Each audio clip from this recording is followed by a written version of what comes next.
Tina. I'm Dr. Davin. And welcome to our next episode of our podcast, His and Hers. So you want to talk about your next prospect of Nevada? Well, no, I mean, so I'm going to Nevada. I'm going to be heading to Las Vegas, do some pain management. Yeah, you have Finally. a nice new prospect to I'm going to expand your I'm going to actually horizons. use my fellowship training to do something with Your it. fellowship training in? Interventional pain management. Ooh. Yeah, needles in backs. Needles good for patients. That's our saying. Got it. Yeah. Exciting. Well, yeah, we don't know what kind of other opportunities that's going to bring you. Us. Yeah, no, so who knows? Well, we've got 2 kids in college now, so we need to expand our horizons. Expand our pocketbooks, yes. Yeah. I do have an exciting speaking engagement in September here in Central Valley, in Fresno, for the Central Valley Women's Conference. A whole yeah. Okay, so what are you going to talk about? Well, it appears that I will be the sole speaker on menopause and midlife. It's a women's conference, and you're the only one speaking about menopause? At this time, yes. Wow. So, and that is my favorite subject. Yeah. Menopause, perimenopause, and the years beyond. Yes, but yeah, office is busy, lots of new patients, so I can't complain. No, not at all. I know workers work. The kids are home. Your car is not working again, and so I'm working on that. And I bought that lift, which you're excited about. And so this lift of yours that you just purchased, mm-hmm. What does it exactly lift? My car. So as I age, and even with the testosterone, I still get aches and pains. It still exists, right? And I'm tired of getting on those creepers underneath my car, and I can't focus anymore. I got to put my glasses on so I can see the underneath the car. So if I get a lift, I can actually lift up my car, and I can stand underneath it, and I can work on my car. We should probably let people know that you are now a mechanic. Mechanically inclined. I'm enjoying it. Your new skill set, a mechanic. No, it's true. And we just don't want to talk about it too much because I guess you're supposed to get these things permitted or something in the county. Oh. Yeah, and that's what All I'm right. not. So it's your hobby. It's my hobby. So we have an exciting interview today that is going to cover the topic of andropause. My friend. Your friend, yes. You have a unique experience through it. They've been and I'm excited for you to share, some of your insights on that. But we also have a wonderful opportunity to interview an expert in the field, Mr. Yeah, AJ Piovazan. He's been doing this for a while. He's been, I think, about almost 30, 40 years in the health and wellness field. And yeah, and he has especially concentrated his work in longevity, in regenerative medicine, and anti-aging. And so it's going to be exciting to gain, some more insights from him and hear how he approaches his own patients. It's important to realize we are not alone. It's a story been told, and let's do it. Let me make sure. Yeah. Okay. And so last time we had some technical difficulties, and in our naivety of this whole process, I don't know if you know this or not, but we're basically an upstart little His and Hers podcast that my wife and I are doing together, and doing a midlife wellness kind of thing, and just talking about being midlife empty nesters kind of. And so andropause has been a big problem or an issue with me. And so what I'm going to do real quick, if you don't mind, is just kind of go over your credentials because they're pretty nice. So I want to thank AJ for coming back. Piovazan is his last name. He's a PAC. He's got a bachelor's degree in health sciences from the University of Washington. Certified physician assistant since 2002. Okay, so you've been practicing for a long time. So that's nearly 23 years now in surgical and clinical practice. Got a background in lots of things like bariatrics, orthopedics, spine, gynecology, urology, EMT, and plastic surgery.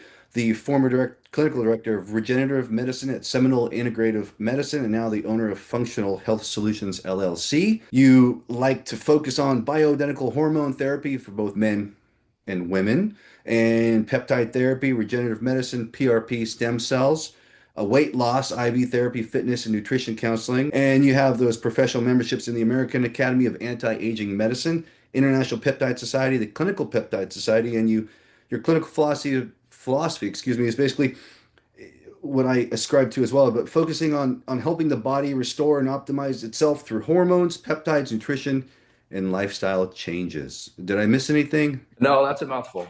Yeah, well, I mean, it is a mouthful, and so 2002, you've been practicing for medicine for quite a while now. That's great. I'm a physician, but um, I'm very naive in the facet of medicine and wellness that we're going to be talking about. So I'm going to be approaching this more from the patient perspective. What I would initially like to know is what kind of drew you into this facet of medicine. Now, you've been, like I said, a PA now for a bit over 20 years, and it sounds like you kind of got into medicine maybe a little later in life than a lot of other people.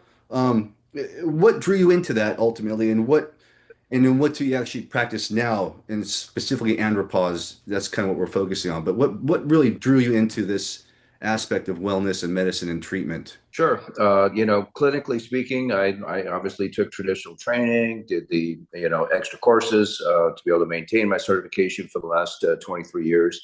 And I found that I just gravitated towards the continuing medical education that was in the space through the American Academy of Anti-Aging Medicine and some of the other affiliations that I'm with, to help educate myself and others about products that are not very well known, like peptides, stem cells, Okay. using the body's own tissue like PRP and giving it back to them and being able to help regenerate cells and repair cells and make people feel healthier and live a more productive lifestyle. And so it was out of just the need to be able to do more. I immediately graduated from PA school, University of Washington, and took my first job doing spine surgery.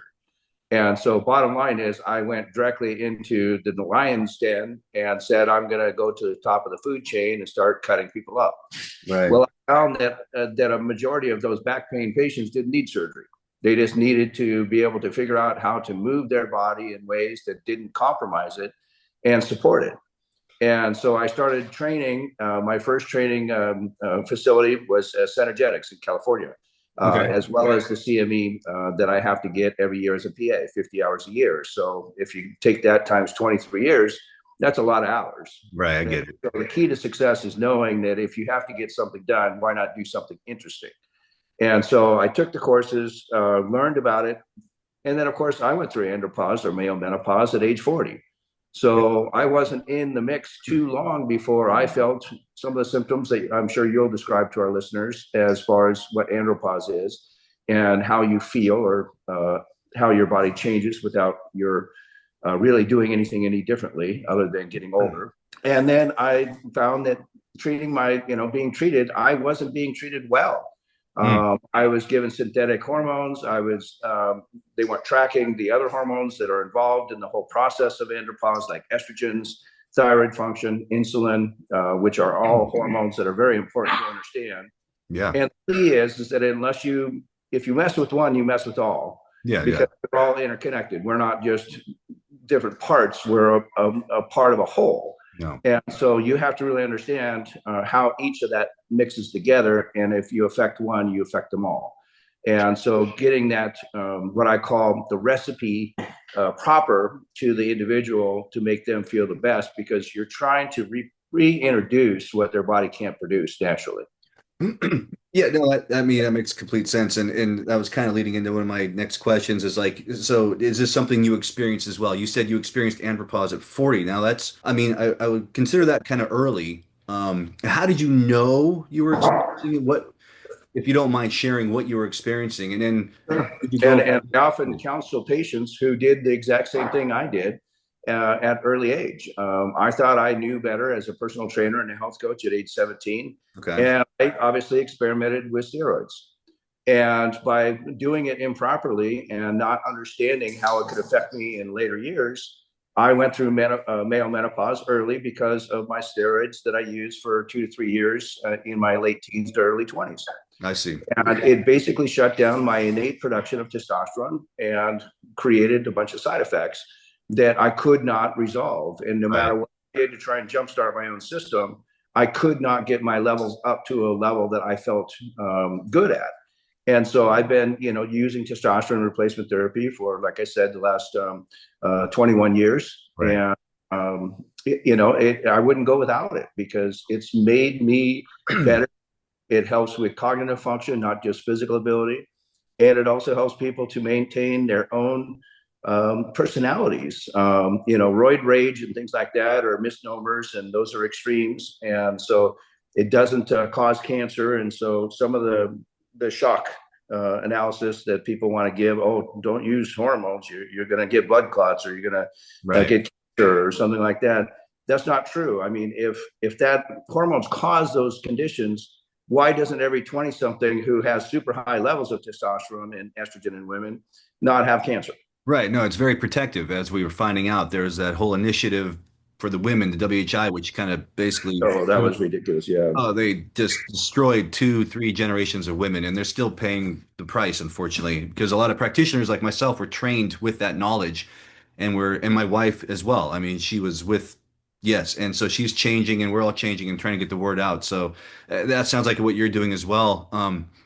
Do you have a I mean, we'll probably get into this a little bit later as well because I'm going to be asking about just treatment and stuff. But do you have a preferred method of delivery for testosterone? Well, generally speaking, I give my patients a choice. There is three mechanisms that are most traditional. One is transdermal, but Right. the half-life is 24 hours, so it's a daily application. It comes in a container similar to a deodorant container. So if someone's willing to put on deodorant every day, reach right next to it and grab the testosterone container, rub a little bit of that on your inner thighs instead of your armpits, and then you're good to go. But if you skip it any one day, you're not going to feel as good because your levels are going to drop dramatically because of the half-life. The second delivery mechanism is weekly or bi-weekly injections, where it's an intramuscular injection, which helps your body to stay consistent for that 7-day period at a more convenient level because you're only injecting once a week or possibly twice a week instead of daily application. Right. Third is pellets, and a lot of people like pellets because they're implanted in a clinic, and that way they don't have to do anything for 4 months at a time, and they get the same therapeutic levels regardless of which delivery mechanism they choose. So the key to success is not so much the delivery mechanism, but what you will do. Will you do the cream daily? Will you do the injections weekly or biweekly?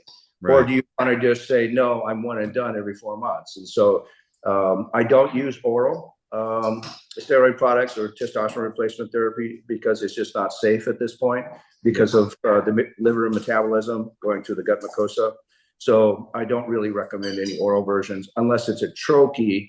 And then, you're having to deal with something that is a little bit more challenging to work with. And Hmm. I think they're coming out with different preparations like nasal sprays and things like that. But right now, the nasal spray is twice a day. And who's going to shove testosterone up their nose twice a day Yeah. and not, pick something more convenient? Yeah, no, patient compliance is huge. I mean, and my personal, I've been doing pellets now for 3 years, and I love it. It's changed my life. Do you find that most people go towards the pellets, or does it kind of like the shots, or do people have a preference, or are they just kind of all over the place? And they're kind of all over the place. I mean, Yeah, when I think one of your questions was about andropause and people sure, who are always. intimidated by the process. You don't want to convince someone to immediately have a procedure, a sterile procedure to get pellets implanted if they're squeamish about getting started on something that they're not quite sure about, like testosterone replacement therapy, can be a little bit intimidating for some. And so they might want to just dip their toe in the water and say, you know what, I'll try a transdermal cream. It's innocuous. I don't have to stick myself to anything sharp. And with the proper dosing protocol, because you can gauge from the compounding pharmacies the correct concentration to get the levels within a therapeutic range where that patient feels good, whether they're male or female. Yeah. So some of the more squeamish will go towards the creams. Women enjoy the creams a little bit more because it's not as invasive and they don't have to use a needle. But I think pellets are a natural progression for people who really want to just get it done and move on. Yeah, And no, I agree. three Yeah. times a year is pretty convenient. Yeah, I think I seem to be a little bit.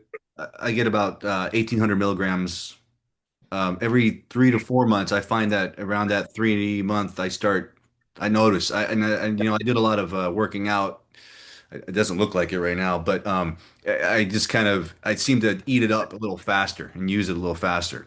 Well, and it doesn't actually completely dissipate. So, Right. you have a little bit of residual from before. And you're right. I mean, it's basically how it's placed, how vascular the tissue is around the area that you're placing the pellets. 1,800 milligrams is 9 pellets, and each Right. pellet is 4.5 millimeters. Yeah. Um, I've and experienced it a so few times. they're fairly good. It's like, you would think if you put too many pellets in, you would sound like you had a box of chiclets in your pants. But the key is that they're embedded in the subcutaneous fatty tissue so that they don't move around, because one of the complications of a pellet would be it migrating towards the surface and expelling. And Yeah. that's the only real problem. Plus, you can't submerge the patient in any kind of liquid, like in the water at the beach or in a pool, hot tub, something like that for a week, because it is an open procedure. Sure, sure. Yeah, no, I've extruded a few times. I don't have as much fat back there as I used to, so it seems to kind of pop out a little bit more. But I've found that a lot. Like, it seems to be like when I'm talking to colleagues and friends, I'm not shy about being in pellets. I have some friends who are taking testosterone pellets themselves, and they don't want anybody to know. I'm always an open book. I'm a very pro testosterone, and I usually describe my experience on Facebook, and people have actually come to see my wife because of it. So, but there seems to be a lot of misinformation, misconceptions out there about andropause in itself. We kind of touched on this a little bit, but I want to kind of get the gist of it. But what advice would you give to our male listeners who are experiencing the symptoms of andropause, but maybe have been gaslit? You just need to eat better, you need to work out more, or maybe they just feel embarrassed or intimidated to get help, or maybe they just don't even know they can. What would you kind of, you're at a party, I'm sure Yeah, you're somewhere out in the public and they find out what you do, of and course. all of a sudden you learn so much more about these people Yeah, than you should ever know, yeah, probably. yeah. TMI. Yeah, Yeah, yeah. It's like, there's okay. not anything that I can't discuss with my patients in private, but when you're at a party, you have to really be careful because of HIPAA and things like that. But the most important part of it is that you need to be able to help people to understand the process, why this is occurring. I mean, they're doing nothing wrong, other than if you did what I did as a kid and thought that I could regulate my own steroid use and think that I wouldn't have any ill effect. Hmm. Well, that's an extreme, but I often rescue patients in their 20s and 30s and 40s that have done the same thing that I did. And I'm not there to judge them, and I'm not there to condone it. But at Right. the same time, I'm there to make sure that they have a healthy level again, because it does affect not only muscle mass, bone density, their cognitive function, Hard. their Yeah. their ability to make decisions are directly related to testosterone being higher in men than women, which, most women are a little bit more shades of gray. I feel this, I feel that, where men are, no, it's black, it's white. And that's due to the discernment, that definitive function of testosterone in a male person. Well, women can be that way too if they have a higher level of testosterone. And, that can be beneficial, but estrogen is a byproduct of that, which can cause problems if that isn't added to the mix too, meaning a proper ratio. And so the key is that symptoms are part of the natural aging process, and you need to figure out, is it because I'm getting older, or is it because my hormones are off, or is it because my blood sugars are off, or is it because I'm not eating properly, I'm not sleeping properly, I'm not engaging with my wife or partner, Mhm. as much as I used to, the libido has dropped. Is it because we're getting bored with each other, or is it innate hormone imbalance? And so you get the lab work. And the problem with the lab work, especially testosterone for males, in any particular lab, it generally runs between 250 nanograms per deciliter, which is at Right. the low end of normal, to over 1,000, which is at the higher end. Right. Well, That's that's a crazy. 750-point spread. Where do you think people are going to feel good in that? Yeah, And women, everywhere. women, it's usually around an 80-point spread. Yeah. And so the key is that you want to be able to help people to find that healthy level that they feel good at, which takes a little bit of titrating to effect. But a majority of the time, based on their symptoms, what their numbers are, how long it's been like that, how long they felt the symptoms, I can generally dose the proper dose, and then we repeat labs in a couple of months to be able to feel like, okay, what is that dose now that we're on treatment? And to make sure that that ratio is in check between the 5 hormones. So Progesterone for women. you're assuming they're feeling better at that point, and that's why you're retesting?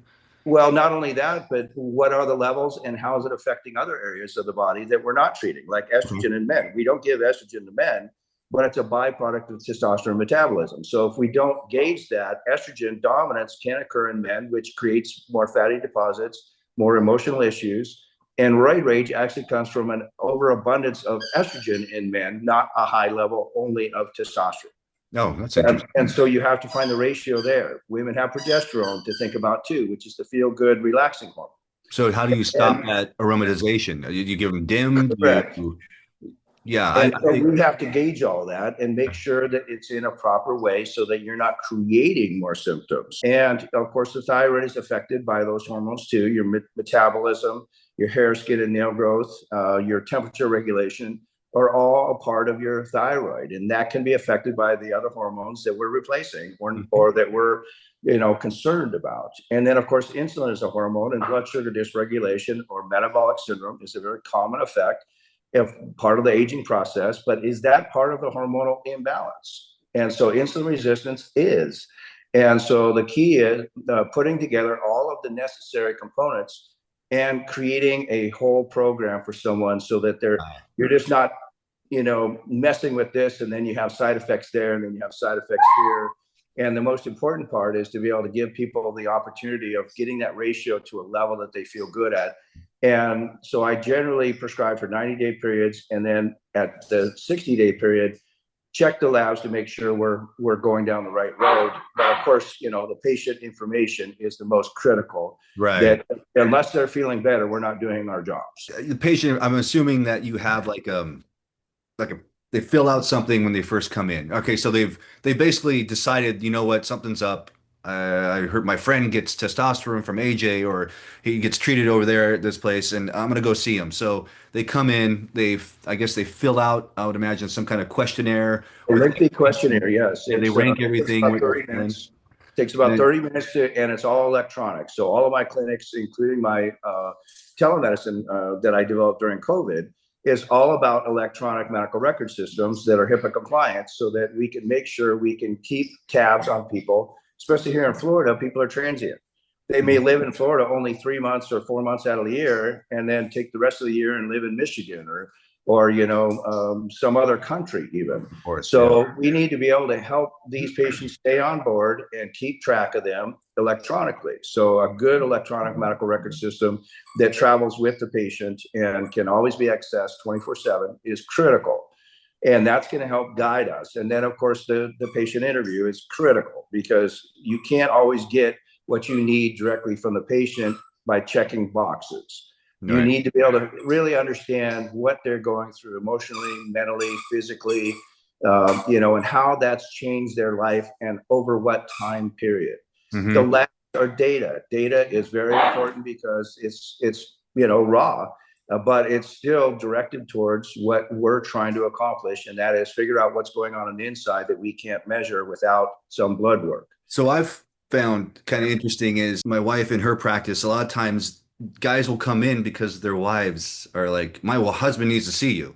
Yes. And they'll come in and they'll, because now the wife is feeling better and the guy is just kind of left behind. And unless he gets treated, he's going to be left behind. And so he'll come in, he'll get treated. And then the wife will come in again and say, oh my God, it's amazing. He's a different person. The guy comes in and is like, well, I don't know. I don't feel that much better. I don't think anything's different. And they just they don't really understand or just they won't. I know they seem to gloss over that they're feeling better, but their partner is describing a completely different person. Yeah. Well, and I don't see that a lot, but it does occur. And that's usually because the individual doesn't want to think that they need help long term. One of the top questions I get when it comes to hormone replacement therapy is, how long do I have to be on this? Right. And I look at them straight in the face and I say, how long do you want to feel good? Mm-hmm. How important is feeling good, looking good, and aging more gracefully to you? Right. And it's no more expensive than going out to a one decent restaurant a month to be able to get what you need to feel this good. Do you think you could forego one decent meal out at a restaurant a month to afford this? Because financial concerns can be a problem for some. Yeah, of But course. the key to success is knowing that if your body can't produce it, unless you replace it, you're going to live with it, good, bad, or indifferent. And you have to continue with the process because you can't just jumpstart your system and expect it to catch up somehow. Now, So it is a long-term therapy, and people have to recognize that before they get started. so do And people taper off of it? Do people, I mean, they like, think they can, and then all of a sudden they get even worse, because if they had a production before, 3 to 6 months on testosterone therapy will shut down their innate system to zero. So it will stop all production of endogenous testosterone production right. if they're on therapy longer than 6 months. And so because of it, they think, oh, well, I'm feeling so great, I can go off of it. And then they come back, a couple, 3 months later and go, I feel like crap. What's going on? Yeah. Well, are you using the products? I haven't seen you refill, or you haven't made a phone call in a long time. What's going on? Oh, well, I was feeling so good, I didn't think I needed it anymore. Right. I'm not depressed So anymore. I don't need my antidepressant. Yeah, it's pretty and common. so it's kind of like, if I'm hungry for dinner today, do you think I might need to eat again tomorrow? Sure. Because my system doesn't magically generate food for me to eat without me actually accessing it.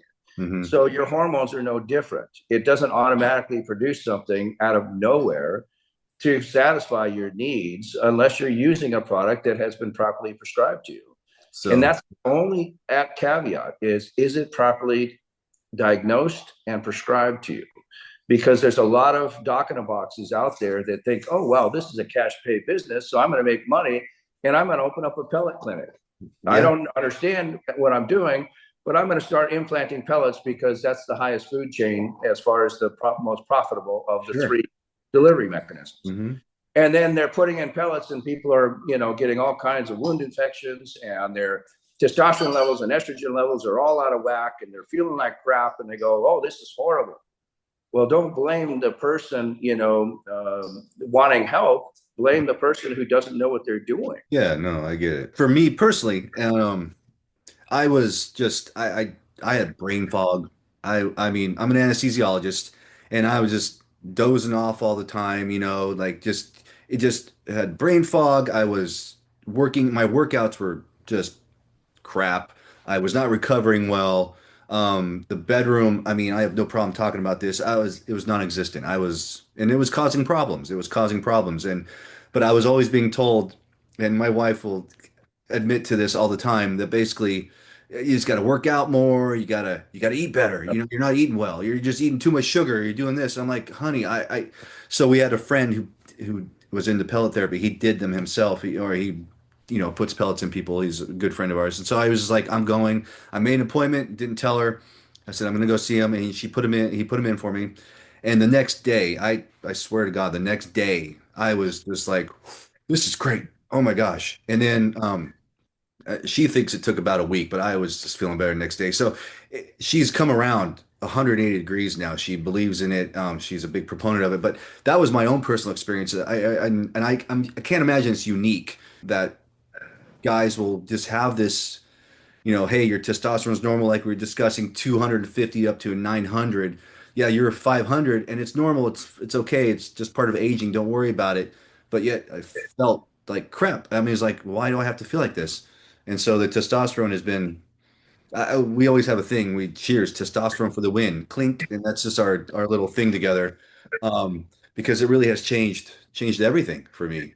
Well, and generally speaking, you can, for people who are mid-range or they're young, they're in their early 20s and they have a very low amount of testosterone due to toxins that we're exposed to can damage your system also. People who are in high impact sports, long distance bicycle riders, All that will constant. end up having very, very low testicular function and low levels of testosterone at an early age due to time in the saddle. You're basically cooking your nuts Yeah. in the saddle for hours on end if you're a long Right. distance bike rider. And a Lance Armstrong, it doesn't mean you get cancer of the testicle, but it just means you can't produce enough testosterone long term. And so, I use precursors too, not just TRT, but I use something called clomiphene and clomiphene, or follicle stimulating factors, or luteinizing hormone stimulating factors that help the brain to send signals to both men and women's either ovaries or testicles to be able to produce a higher level. So I call it jump starting your own innate system. So if I have somebody in their 20s and I don't want to put them on TRT at such a young age, I will try doing one of those precursors. Oh. And it is medication compounded. And I could usually get 200 to 300 points, nanograms per deciliter. So if they're at 500, I can get them to maybe 800 and they're happy. And they're taking something orally 3 times a week, and it's a fertility drug.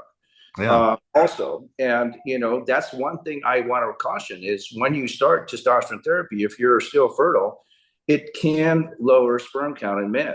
Yeah. And so you have to be careful and to not take that away from someone who wants to have more kids or wants to have kids someday, and they only need something to help stimulate their own production rather than putting them on the actual hormones. So I imagine that's not a big portion of your practice. It's probably more the midlife guys as far as it is becoming more and more because of all the cooked up stuff in gyms.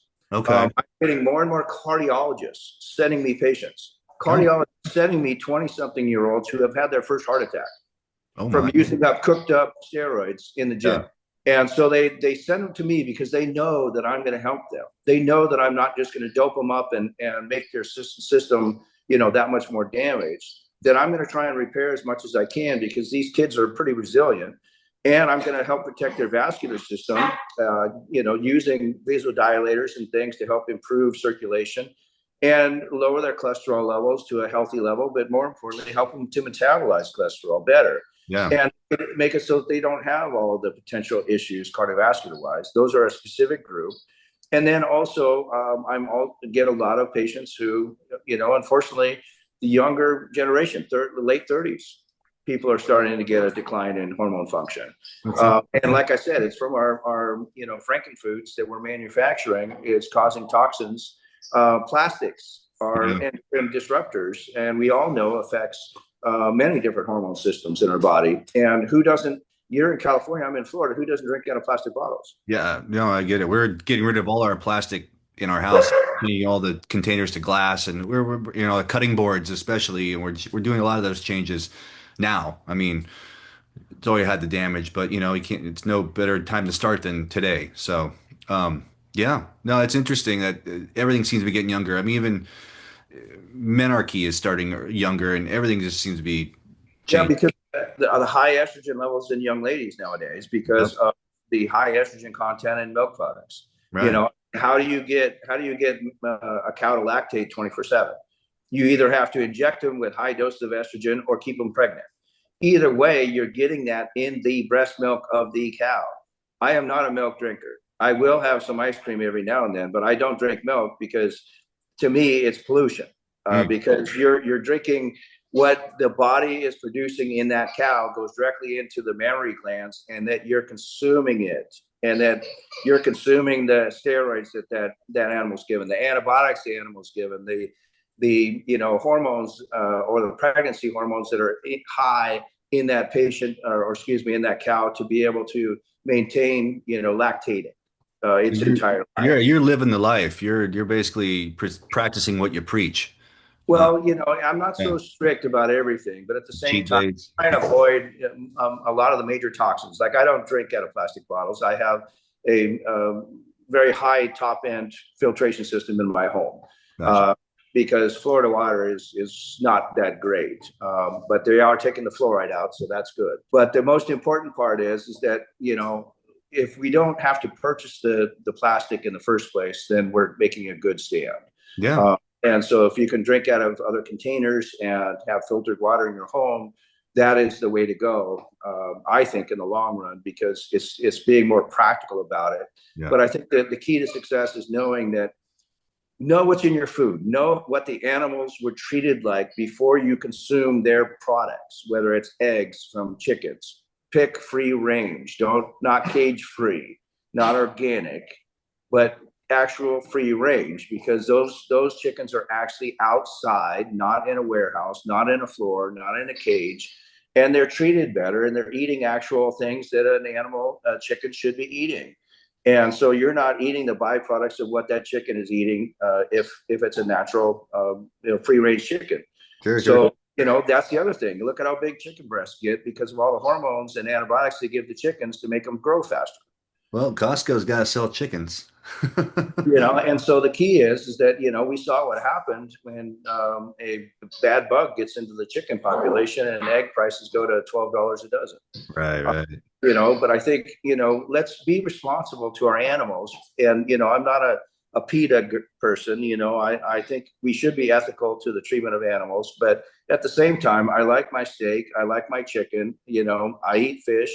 But the most important thing is that I'm responsibly consuming it, and I only buy responsible grown products, whether it's fruits, vegetables, or animal products. Do you, so is this part of your whole process? Nutrition, correct. Right, with the patients coming in, they get the whole package. You discuss. Yeah, I mean, especially since nowadays with the GLP-1s, Right. semaglutide, tirzepatide, everybody wants to lose weight quick, and so I give them a nutritional background. I have 44 years as a nutritionist, Okay. and a gym rat, so I've been around long enough to be able to talk through a majority of what people's concerns are when it comes to diet and exercise. But I think the most important part is that they need to make it practical. They need to make it functional, and you need to be able to help them to understand in a reasonable level, not talking down to them, not at a fifth grade level, but actually someone that really understands the concept of take responsibility for yourself. If we learn nothing else from COVID is Yeah. take care of yourself first and don't worry about your neighbor. Okay. Just protect yourself first, be responsible to yourself first. And then you won't be a burden on the system because you're doing what you need to do to protect yourself and not sticking it on someone else to do it for you. Yeah, And no. that's my kind of spiel when it comes to that, because I think we tend to eat too much. We tend to think that we have to feed our pie hole 3 meals or 4 meals a day, Yeah. or take in 200 grams of protein a day just because that's what somebody said. Well, who are the people saying that you need to eat that much? The Somebody people wants to sell you selling. food. Yeah. Right. So, Exactly. ADA, American Dietary Association, yeah, the and pyramid, man. all the nutritionists and all the pyramid, where all the good stuff is at the very top, which is the least amount you should do, but all the manufactured food is down here where you should eat the most of it. Yeah, And no. of course, who wins in that case? It tastes good. Come on. A little cheat day. Frankenfoods. A Take cheat the day every fat, day. put more sugar in it. That's going to make you feel better. Yeah, That's just for a why little bit. obesity rates. That's why obesity rates doubled in America. Yeah. AJ, this has been a very enlightening conversation. I appreciate everything you're doing and everything you're talking about and taking the time to talk to me about andropause and kind of getting the experience and kind of where you're coming from and how it's a little different than where I'm coming, how I approached it and how I kind of got there. Um, but we will definitely link all your information in the comments for our podcast. And just I wanted to say again, thank you for coming back because of our technical difficulties last. I'm happy to speak with you or any of Yeah. your listeners at any time. I did want to correct one thing in my Yes. bio. Okay. My corporation is now optimizeyouNetwork.com. OptimizeYouNetwork.com. Okay. Yes, all one word. OptimizeYouNetwork.com, not Functional Health any longer. I Got it. had to dissolve that corporation because another clinic wanted to try and steal my copyright. Oh, well, business is business, right? So you got to do what you Yeah, it's never easy in this can. business because there is a lot of money involved. But I think if those of us who are ethical and moral continue to do what we do, I think we can keep our patients happy and Yeah. everyone feeling good. Well, I can tell that you care about who you take care of, that you're there for the patient. It's very obvious in our discussion and your passion. So thank you again. And yeah, if we have any more questions, we'll definitely be in touch. And yeah, thanks again for the time. Appreciate it. It's been my pleasure, and thank you very much for giving me this opportunity to spread the word. Yeah, thanks, AJ. Take care. All right, sir. Take care. Bye. Hey everyone, thanks for joining us on this very important episode of Andropause. And I understand it was a fantastic conversation between Davin and AJ. It really was. I actually learned a lot, and my experience was not unique in that regard. A lot of people are doing that, so it's nice to be You held the fort Affirmed. down wonderfully without me, as I was at work. Missed you. And schedules happen. So we hope that you gained a lot of insight on andropause, and we look forward to additional episodes that we'll share with you on our midlife experiences. Will you be there for those? Yes, I will. Yay. Very much so. Great. So subscribe, like, comment, and we'll see you next time. Please.